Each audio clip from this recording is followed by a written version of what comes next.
Hi, everyone. It's Sherry here, and welcome to another episode of Beyond the Box, #influencer, brought to you by BabbleBox. We are an influencer marketing agency best known for our multi-brand collaborations and signature box programs. Are you ready for this? Today, we are going to talk about magic, and not just any magic. It's the magic that Moose Toys brings to kids. We have as our guest, Claudia Vine. We've been following Claudia since her days at Dermalogica and watched her transition from skincare to toys, and she's going to reveal everything it took to make that leap. So please stay tuned as we go into a very exciting interview with Claudia. I am so excited. We are going to have an amazing session right now, as you can see from Claudia's backdrop, fun, colorful, and vibrant. So I'm here today interviewing Claudia Vine from Moose Toys. Welcome, Claudia. Hi, Sherry. Thank you so much for having me. Of course, of course. So I think I stalked you for many years when you were at Dermalogica. Yeah. And you didn't hate me. And now No. we've had the good fortune of working together. But would love a little introduction to you. Tell us about yourself, about Moose Toys, and then we'll go straight in. Yeah, definitely. So I'm Claudia Vine. I am the Senior Manager of Influencer Marketing here at Moose Toys. I've been with Moose Toys for about 2.5 years, which is really exciting. And I manage everything influencer marketing, some celebrity relations and influencer work on that end. And then just work with amazing brands. We have about 13 different brands in our portfolio.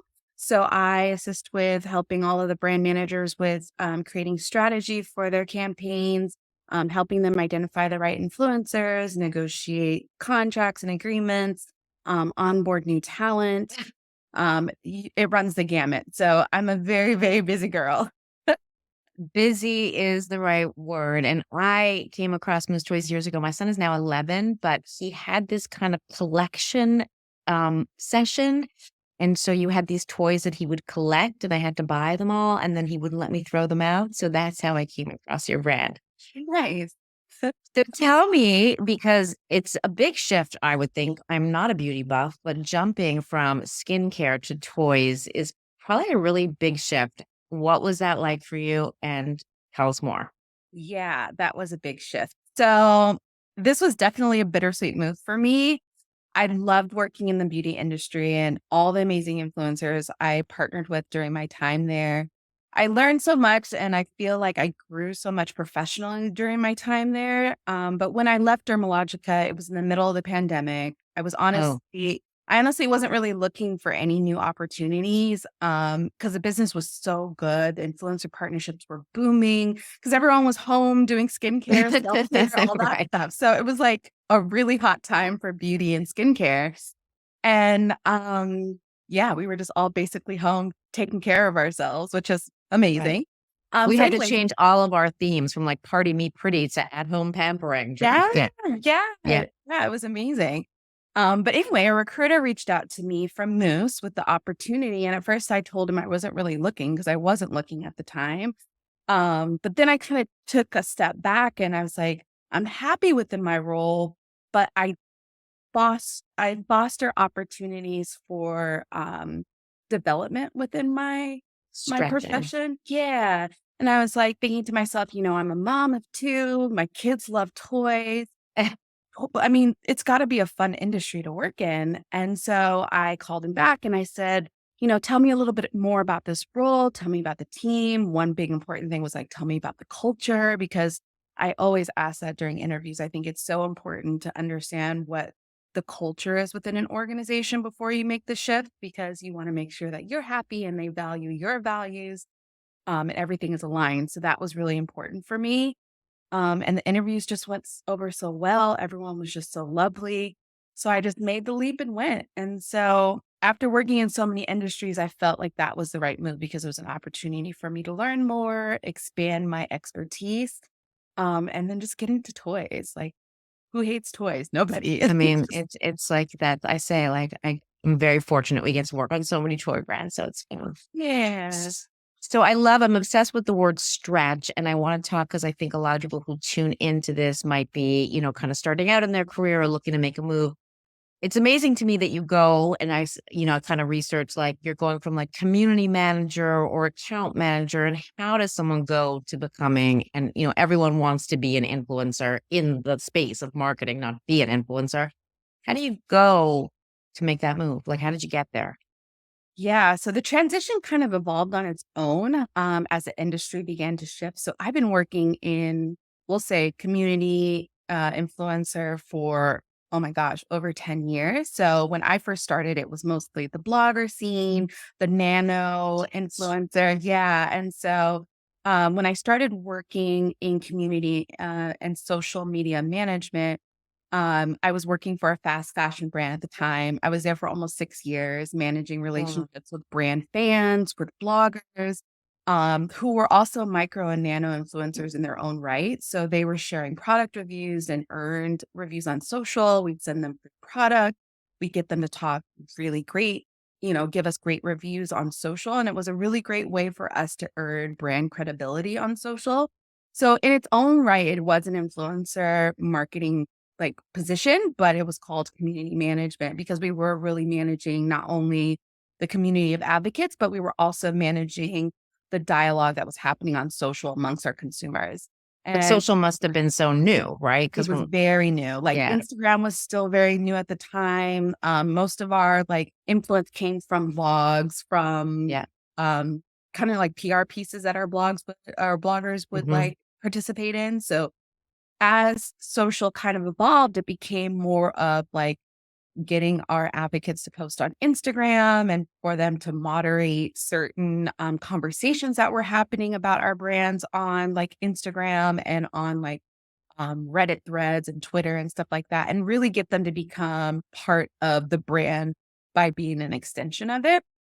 So I helped develop programming for multiple brands within the fast fashion organization I was at and train teams on how to foster those strong communities of advocates, grow brand credibility through social and all that through their influential voices.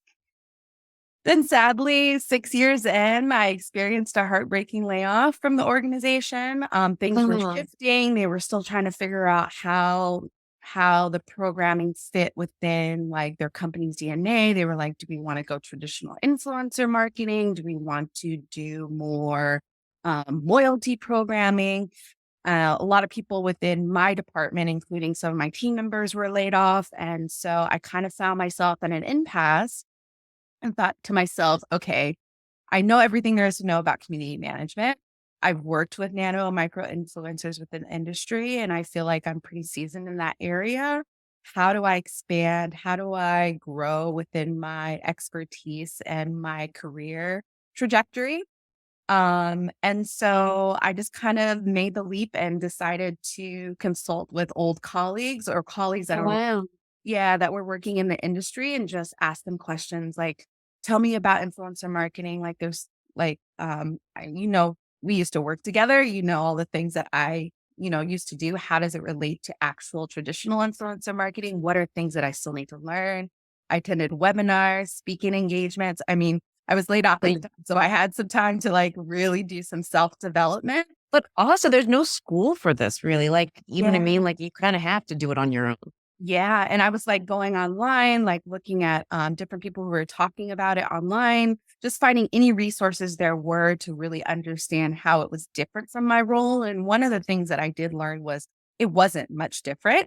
It was just more, I don't know how to explain it. There were other facets of it that I wasn't doing before, like contract negotiations, which was very new for The me. guidelines, probably, like sending them Yes. detailed briefs and stuff. Exactly. The rules, like, as I was saying, like, Instagram was definitely evolving, and it was kind of like the Wild Wild West in the beginning where there wasn't any laws put in place around, like, disclosures and, like, getting things for free, and things were starting to develop, so understanding what those laws and stuff were at the time when I was trying to get into influencer marketing, so there was a lot of nuances to the role that I didn't really have experience in, but I was learning during that time off. And a former intern who worked with me at the fashion brand called me and she was like, I'm working for this amazing stationery company. Um, I think that you would be an amazing fit here because they are looking for an influencer marketing manager. And I learned so much from you. Oh, Um, wow. yeah, it was kind of touching because I'm like, "Oh my gosh, she actually valued the things that, like, I taught her when we were working at the fast fashion brand." So and I've had interns that have evolved into roles even larger than my current role here. So I feel very proud of all the interns that I've kind of fostered over the years. But it was amazing for her to come forward and tell me that she really valued all the things that she learned with me and that she wanted to see if I'd be interested in applying. And she gave me a glowing recommendation and I ended up getting the role. But that's kind of how I got my break into influencer marketing was just kind of by self-guidance and learning and really being able to take an opportunity to reset my career goals. But then also getting this glowing recommendation from someone I kind of mentored previously that really Which saw is the so talent. nice. Yeah, it's so amazing. Yeah, Yeah, but I think it also gives a lesson, right? Like, I think the universe leads you where you're supposed to be. So I always tell people, 100%. like, even if you're laid off, it means that you're supposed to be somewhere else and somewhere better and on a different path. So, Yeah, and but I you, agree with that. I agree with that 100% because the stationery company that I had worked for was actually focused on back to school supplies. So I partner with a lot of kids, families, and it kind of so it, started the trajectory of getting into toys eventually. So I got a yeah, lot of experience and created a lot of great context throughout that role. So like you're saying, I feel like the universe brings you into certain situations as a stepping stone for the next role that you're about to take on. yeah. But you have to kind of recognize that and do what you did and teach your, like take it and say, okay, here's what I'm going to do, which is amazing. So fast forwarding, what is it like to be now? 13 brands, I think you said. What's a Yeah. little mini snippet of a day in your life? Because I can't imagine you have time to take lunch. Oh my gosh. It's a wild ride. I really enjoy working for Moose. I mean, first of all, the company culture is amazing. So you walk into our bright and colorful office and everyone is just so happy. They're so supportive. Um, I know it sounds like fluff, but I'm being completely honest. Like everyone at the company just has such great work ethics and also great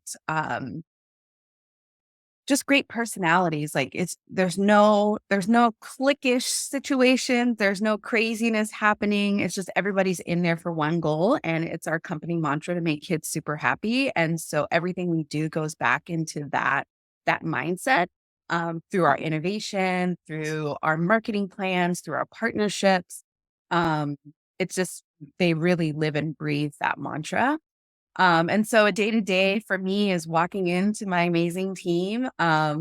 I work on our PR team. So we have our PR manager and our PR director, but then we also have the digital side. So they're part of our team as well. Um, and my day to day usually is checking a million emails, trying to get ahead of that. Do you have influencers writing you all day long? Like just like we want to work with you or Actually, no? I don't. So I don't know if they know that I don't think that they I don't know how Don't they share your don't email. know. Yeah, but I don't get a million emails. I get maybe a few here and there, but most of it's from management asking me if we have any new campaigns. Is there anything that we'd like to run? Also, our regular, day-to-day campaign management. So, content review, contract negotiations, that type of thing is what I usually get in my inbox.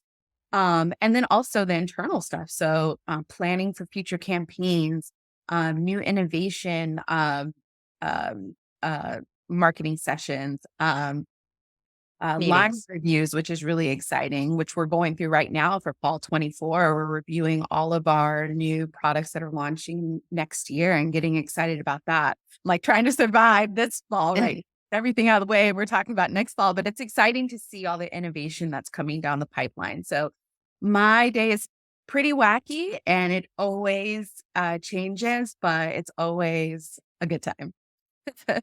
So you make moose sound very, we could see from your backdrop, it's very colorful, but it sounds very magical. And I've been on calls with you where you kind of say the moose magic, right? Am I getting it right? Yes, yes. What is the moose magic? Can you please tell everyone?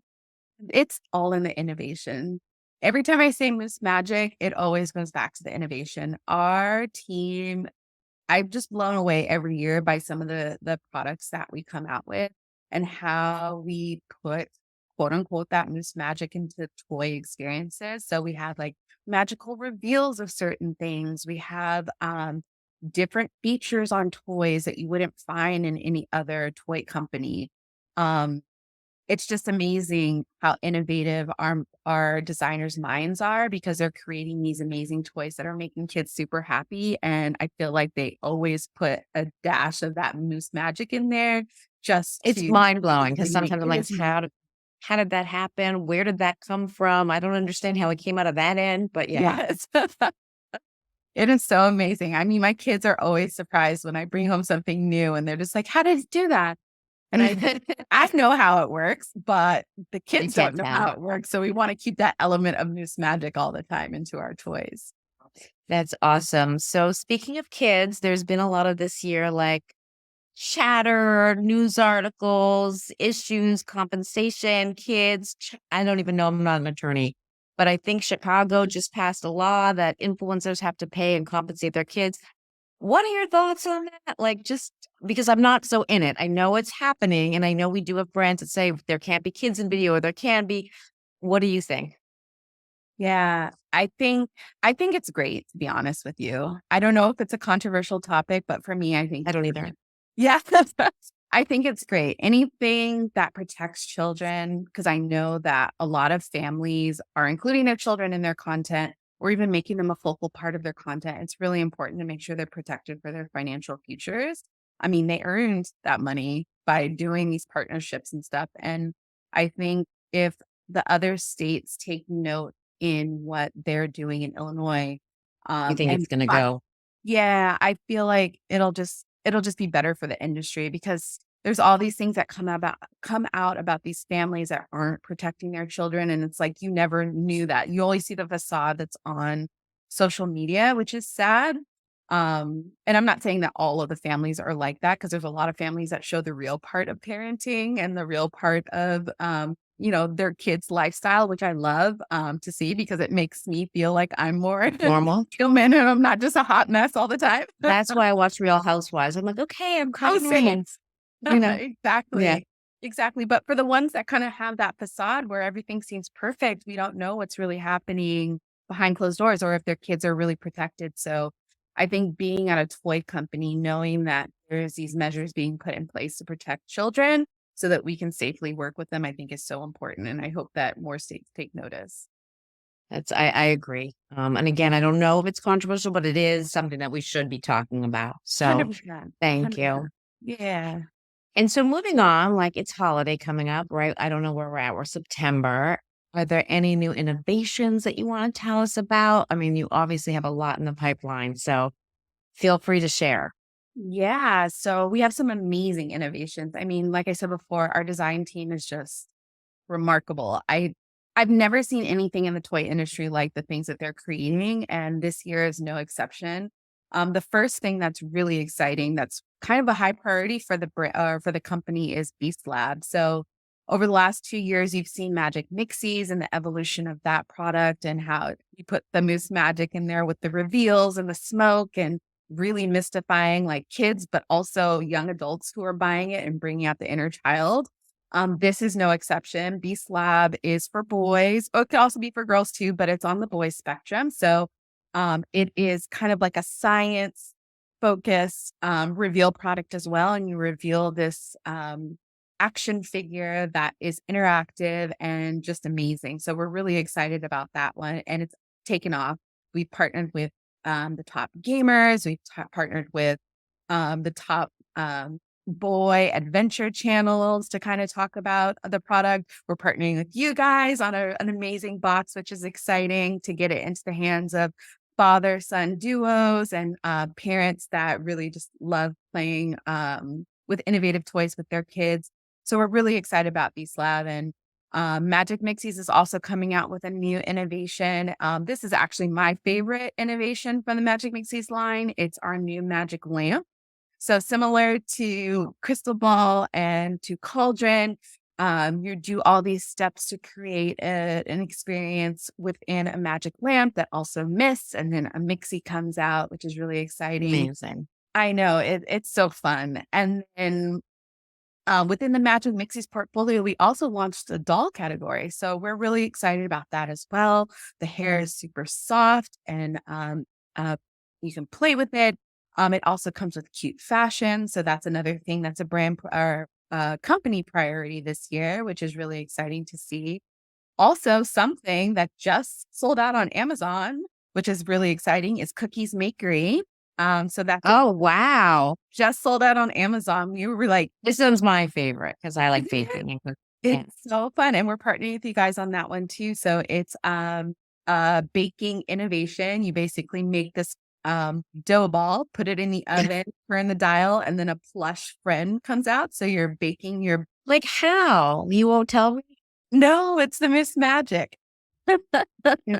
You'll have to get one. You'll have to get one in your hands to see how it works, but it's so amazing, and it's innovative too because it makes sounds, it warms to the touch, it smells good. So it's like hitting all those sensory things that kids love. So we're really excited about that. But we just sold out on Amazon. That's So amazing. and it's through influencer marketing. We found out that one of our influencers that kind of went viral kind of spurred a conversation with other like mom influencers. And there was this one mom influencer that posted a totally organic piece of content that went viral. And then the next day she was like, "You guys sold it out on Amazon." Okay, so I have a question Yeah. because everyone's like viral. How do you define go viral? How does a brand, because you know, the issue is what's the ROI on influencer marketing? And it's like, you tell me how you It's track so this. tough. I get these questions all the time from leadership, and it's really hard to define. To be honest with you, I feel like it's an algorithm play. Like, you can't replicate these things. Like, most of the times, and actually, the two times in my career where I've ever had influencer like content go viral and sell out a product was through organic pieces of content. But it always stems from good A marketing pay. plans in the Okay. beginning, so having the good marketing plans in the Mhm. beginning, visibility portion, and just having regular everyday people get excited about it, purchase it, and Okay. create this amazing content that just makes people want to purchase it. So you really have to set that groundwork first. You have to have that visibility. You have to have that really strong content out there so that people will want to purchase it, create their own reviews, and then potentially you can go viral or things could sell out. And I feel like that's happened the last two times that we've kind of had That's a viral moments. that is great feedback because it's like, yes, if the regular consumer didn't see it, they would have had no inspiration. And so we're 100%. always getting, honest, like, how do you, but thank you. That's great. And it has So to my be a good next, oh, yeah, sorry. It has to no, be a go. good marketing mix too. It's not just I don't think the success of the Yeah. bakery going viral and selling out was just from influencer marketing. Like, we have very strong digital plans. We have very strong out of home plans. And I think having that mix definitely helps because people are seeing it in multiple places and they're like, "Oh yeah, I remember seeing that. I need to purchase it." And then they create their reviews and then that's when it goes gangbusters. So I hope this next question doesn't sound self-serving because we all know what I do. But I'm going to ask because I am curious because people are like unboxing. Like, why do you think unboxing videos are still popular? Because I think it started in the toy industry. So It did. why? You know, I think people just like that real life content. Like, they don't want that over commercialized content. They like seeing people unbox something, get excited about it, and really show an honest review. That's my POV behind it. Other people may think something differently, but I feel like that's the main reason why a lot of people that I know love unboxing content, and it's going to be here to stay. Like, everyone wants to see what's the newest, hottest things that are coming out. Like, and the best way to do it is through a traditional unboxing video. I feel like it works every time. I mean, from your mouth to, Yeah. but thank you. I mean, again, like people ask me, and it's like, now we have brands saying, like, what else could you do? And it's like, okay, well, we could do the box could be a fridge, or the box could be, it could be anything. It doesn't have to necessarily, we've done a lemon, like, it doesn't have to be a box, but it's that, I think that mystery of what they're opening What's in up, it? what's in Mhm. it. And Yeah. I also it plays really well on TikTok these days, especially when it comes to ASMR videos. People want to Yes. see that transition or even like the fridge restocking. When have you ever seen those videos? People Yeah. watch it all the way to the end where they're like placing things strategically like a beauty counter or like stuff in your fridge. Like, it's just satisfying. The And I sad feel stuff. like people like that type of content. So unboxing goes hand in hand with that. Yeah, that satisfying is another word I'll Satisfying. say. Yeah. Yeah. All right. So tell us where we could find you, how what are there channels where you want everyone to find you and interact with Moose Toys? Yeah, so you can find me on LinkedIn. My LinkedIn is Claudia Vine. You can also find Moose Toys on LinkedIn. You can find us at moosetoys.com. We're at most major retailers, which is really exciting. So yeah, that's where you can find me. Awesome. And then my last question, which I have to ask, Yeah. very curious. I always ask, name an influencer you love to follow, but hate to admit that you do. Oh my gosh. This is gonna be very embarrassing, but I just have to say the Kardashians. They It's are powerhouses in every single facet, and if I tell people, "Oh, yeah, I bought that because Kim showed it," or I feel embarrassed saying it, but she's influential in pop culture, she's influential in fashion, she's influential in beauty, she's influential in everything, and I feel like she can never make anything look bad. I've bought so many things agreed. that she's like, "Oh my gosh, I love this." And I'm like, "I love that too." And it's honestly a good product. So even Chloe, I feel like all the Kardashians, except for Courtney, I don't think that I've ever bought anything that Courtney has shown, but I love Courtney nonetheless. But I feel like the Kardashians are just really great influencers. It's amazing. Thank you. I saw a piece, like it was a picture that popped up on my Instagram of the mom. Uh-huh. And it was like, kudos to this momager who took five girls who really, they're not professional ballerinas or pianists, but like she made them like the wealthiest women in the world. And they just are, you and me, like regular Yeah. people. Yeah. Yeah. So It's true. awesome. Well, thank you so much. We love working with you. We love engaging with you. And we are so thankful to have you here. Yes, thank you so much. I enjoy working with you guys too, and everybody should definitely work with BabbleBox. I feel like you guys Thank have you. made so many processes so much easier and Thank have you. established relationships with influencers that we normally wouldn't have been able to do at a larger scale. So we appreciate everything you guys do for us. If you want Thank you. more information, just visit our website, BabbleBox. It's www.babblebox.com with two X's, and you can find this episode and other episodes there.